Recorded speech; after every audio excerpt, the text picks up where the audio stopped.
Hoje, para mim, quem começa com o melhor centro-campo, para mim, é o Flamengo. Quando será o retorno do elenco principal? Falar que o Paquetá não vale um investimento. Mas eu hoje, para não ficar em cima do muro, fico com o centro-campo do Flamengo.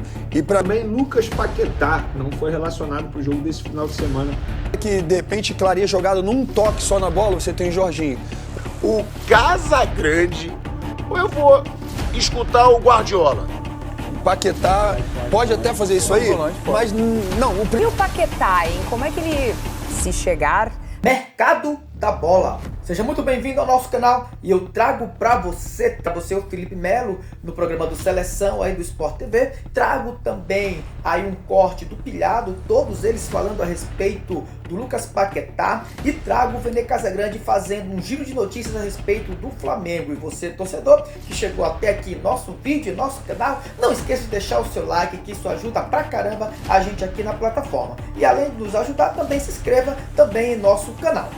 Quem que vocês acham que vai ter o meio-campo mais poderoso, mais empolgante em 2026? Não, empolgante, poderoso, os três. Tá, sem dúvida boa. alguma. Quem vai ser o melhor? Para não ficar em cima do muro, hoje, quem vai ser o melhor, essa eu não vou responder. Mas hoje, para mim, quem começa com o melhor centro-campo, para mim, é o Flamengo.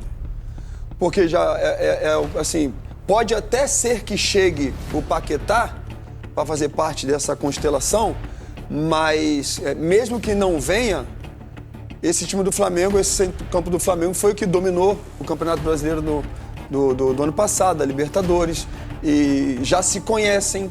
Os outros, o Palmeiras está chegando alguns atletas novos que a gente vai ter que ver como vai ser. Até penso que, por exemplo, o Marlon vai cair como uma luva nesse centro-campo do Palmeiras. O Gerson, para mim, é craque de bola.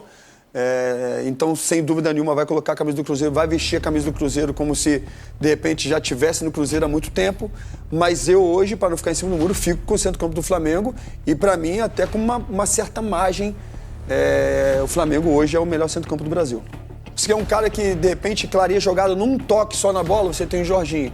Você tem um cara que, de repente, faz um recorrido, um cara que vai e volta, assim, que nem é o titular, você tem o De La Cruz. Você tem o Carrascal, que é um cara que, poxa, pode fazer o segundo homem de centro-campo, pode jogar de meia direita, meia esquerda, que tá chegando toda hora. Isso, assim, tem tudo. Reúne tudo. Você tem o Saul que controla jogo, você tem o Pulgar, que é um jogador que muitas vezes faz trabalho sujo, que é mal visto pelos outros, mas que eu fiz muito isso na minha carreira também. É um cara que é xerifão e que, juntamente com o Jorginho, assim, caiu como uma luva. Os caras, um ajuda o outro. E muito por causa do Pulgar, o Flamengo teve as conquistas que teve, venceram jogos importantes na temporada, porque o Pulgar estava ali para falar assim, ó, quem manda aqui somos nós. Então o Flamengo reúne de tudo hoje. Para mim é o melhor centro-campo, mas, como eu falei, os três, sem dúvida nenhuma, vão dar o que falar nesse campeonato. Que é o seguinte, como é que vocês elencariam num top 3 quem tá na frente, quem tá um pouquinho mais atrás desse centro de campo? Primeiro colocado, já entendi que é o Flamengo, mas qual é a ordem do segundo e terceiro? Bom, eu preciso ver esse Cruzeiro jogar.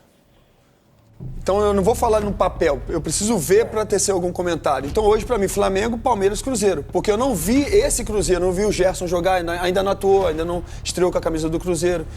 Então, assim, eu não posso falar de uma coisa que eu não vi. Então, sendo bem prático, bem realista, Flamengo, Palmeiras e Cruzeiro. Pode ser que eu mude de ideia? Pode ser. Até espero realmente que eu mude de ideia, porque o Campeonato Brasileiro é maravilhoso por causa disso. Tudo talvez pode acontecer. Surja outro time.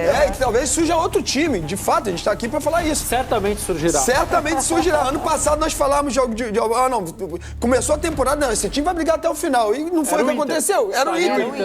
E esse time vai brigar para cair. O Mirassol. Isso aí. Então, assim, futebol é isso.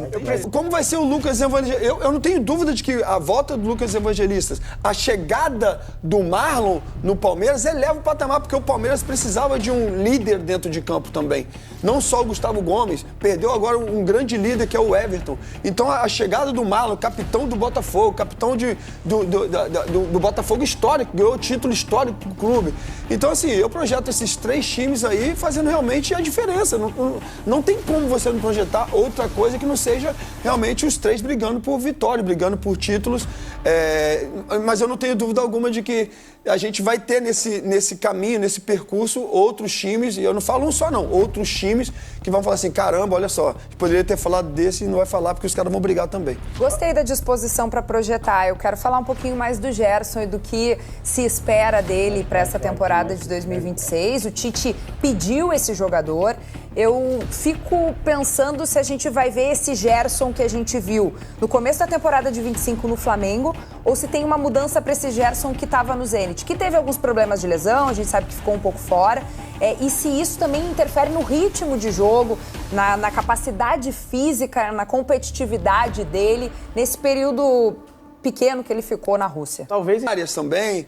Então, assim, eu já vi e eu já tive informações que o Cruzeiro também, o Cruzeiro quer o Nino.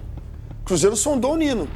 Sabe, eu acho que o presidente do Fluminense, não tenho tanto contato com esse presidente como eu tinha do ex-presidente, mas é um cara que eu não tenho dúvida nenhuma que vai triunfar no Fluminense.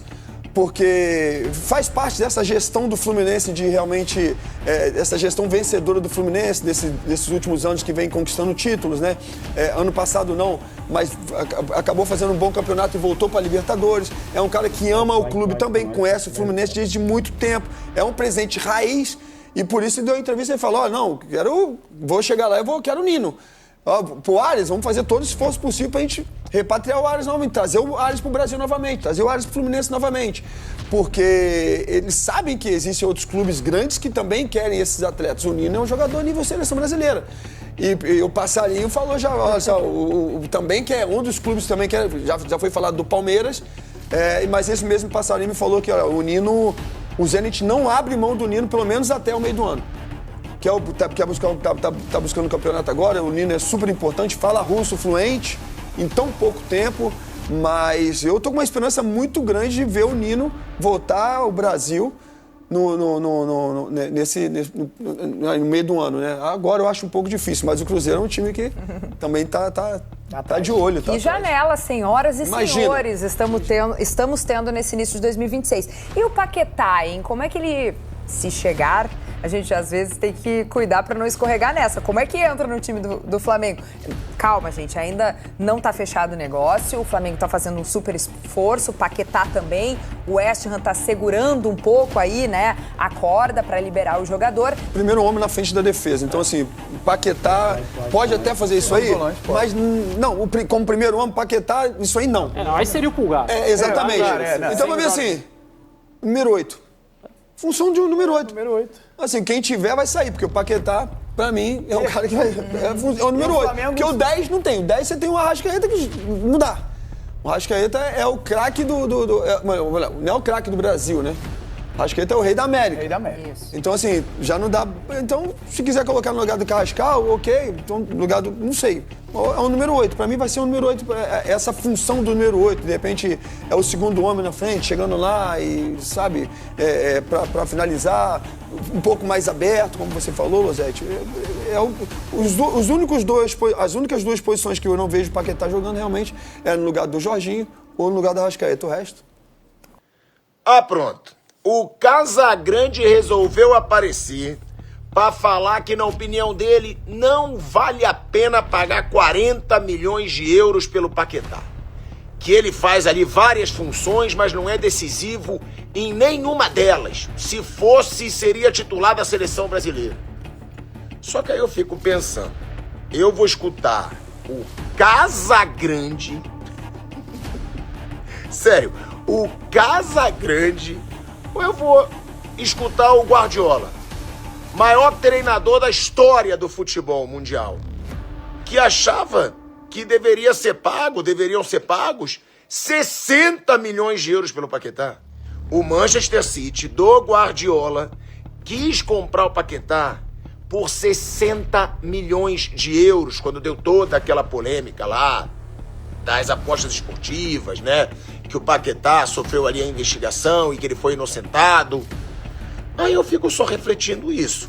Eu vou escutar o Casagrande com toda a história dele no futebol, ou eu vou escutar o Guardiola, o cara que jogou muito, Barcelona, seleção espanhola, foi parceiro do Romário, o Romário mesmo elogia muito o Guardiola, e que hoje é o maior técnico da história do futebol mundial. Para grande parte das pessoas que entendem de futebol, o Guardiola é o maior da história. Já o Casagrande, gente, como jogador, como comentarista, não ficou marcado por nada. Então, eu acho que vale mais escutar quem realmente conhece e que é respeitado mundialmente pela análise que tem de futebol, né? Falar que o Paquetá não vale um investimento, pelo amor de Deus. E também Lucas Paquetá não foi relacionado para o jogo desse final de semana do West Ham, mas nada tem a ver com a negociação com o Flamengo, ou tem a ver? A gente vai explicar também essa situação. E tem também o provável time titular do Flamengo para pegar o Volta Redonda nesse sábado. É isso mesmo, a Fla Kids entra em campo. E até quando a Fla Kids vai disputar o Campeonato Carioca pelo time profissional? Quando será o retorno do elenco principal? Teve reunião nesse sábado lá no Ninho do Urubu e a gente vai trazer informações sobre isso e muito mais, tá? No vídeo de agora. Enfim, vamos falar de Lucas Paquetá. Ele não foi relacionado para o jogo contra o Tottenham nesse final de semana pelo West Ham, porque ele ainda está lesionado. E galera, ele está lesionado de fato, isso não é migué para poder forçar uma saída. O Lucas Paquetá não é esse perfil, não tem esse perfil, tá? Ele é um atleta assim, totalmente, vou dizer, correto e ético, tá? Ele não vai chegar a bater a mesa do West Ham e dizer não jogo mais aqui, não vai fazer isso, forçar uma saída como a gente costuma dizer no mundo do futebol. Ele tem muito respeito com o West Ham e de fato ele está lesionado. E assim, gente, é uma negociação muito difícil. Muita gente acha que vai ser decidida de um dia para o outro. Ontem, por exemplo, sexta-feira, muita gente tratando o dia D do Paquetá. Não tem o dia D. É uma conversa atrás da outra, dia a dia, todos os dias, a todo momento, as conversas estão acontecendo. O West Ham não quer vender o jogador agora. Não quer, o West Ham está brigando para não ser baixado. O West Ham entende que o Lucas Paquetá é um jogador importante nessa reta final de temporada.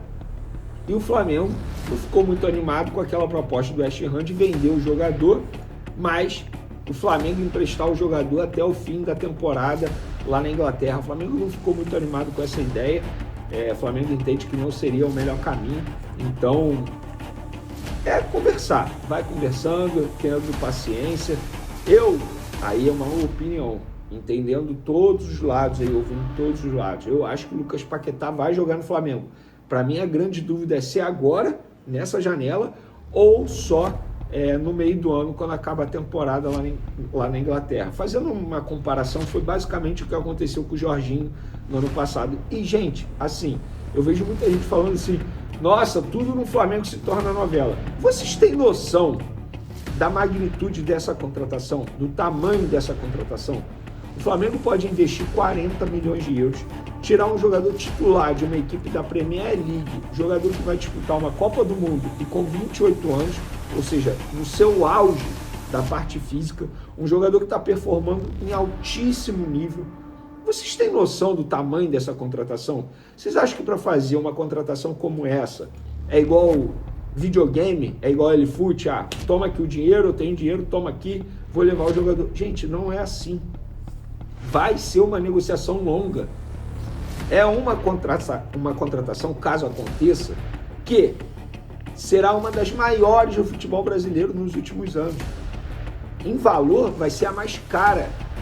Vocês têm noção do tamanho dessa possível contratação? Então parem de reclamar, parem de falar, tudo no Flamengo é novela, não aguento mais essa história, Lucas Paquetá. Engraçado, não aguenta mais, mas fica aí o dia inteiro perguntando, Lucas Paquetá vem ou não vem? Vem ou não vem? E a gente é obrigado a ficar noticiando de maneira diária. Mas é isso, tenha paciência, torcedor rubro-negro, porque vale a pena esperar, vale a pena acompanhar essa novela, porque o Flamengo está muito próximo de fazer uma das maiores contratações do futebol brasileiro.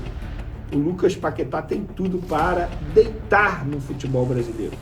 Deitar. Ele joga e vem jogando muita bola. Não vive o seu melhor momento com a camisa do West Ham. mas nem o West Ham vive o seu melhor momento desde a chegada de Lucas Paquetá. Então tenha paciência, porque, repito, opinião, para mim é questão de tempo do Lucas Paquetá jogar com a camisa do Flamengo novamente. A dúvida para mim é agora nessa janela ou no meio do ano. Eu particularmente acho que não tem nenhum problema o jogador só chegar no meio do ano. Os principais jogos, a reta final das principais competições acontecem no segundo semestre. No primeiro semestre tem sim início do Campeonato Brasileiro, no primeiro semestre tem sim jogos importantes, Recopa, tem fase de grupo da Libertadores provavelmente, mas eu acho que o Flamengo consegue dar conta do recado na ausência de Lucas Paquetá. E eu nem comentei lá quando eu falei da Fla Kids, o Sub-20 deve representar o Flamengo até o jogo contra o Fluminense. Porque na reunião de hoje lá no Ninho do Urubu, eles estão planejando botar o time profissional, ou a grande maioria do time profissional, já na estreia do Campeonato Brasileiro no dia 28. Inicialmente seria no dia 1º de fevereiro, mas eles estão vendo a evolução dos atletas nessa pré-temporada. Então, lembrando que o Flamengo se apresentou dia 12 pós-férias. É pouco tempo curto. Mas os jogadores estão evoluindo bem no dia a dia, na pré-temporada, e a tendência é que no dia 28 de janeiro, contra o São Paulo, pela primeira rodada do Brasileirão, a gente veja a equipe principal do Flamengo. Você viu aí a mídia falando a respeito de Lucas Paquetá, você viu aí falando a respeito do mercado da bola, você viu aí a galera também falando a respeito do Flamengo, né? E você que chegou até o final desse vídeo, não esqueça de deixar o seu like e também se inscrever em nosso canal.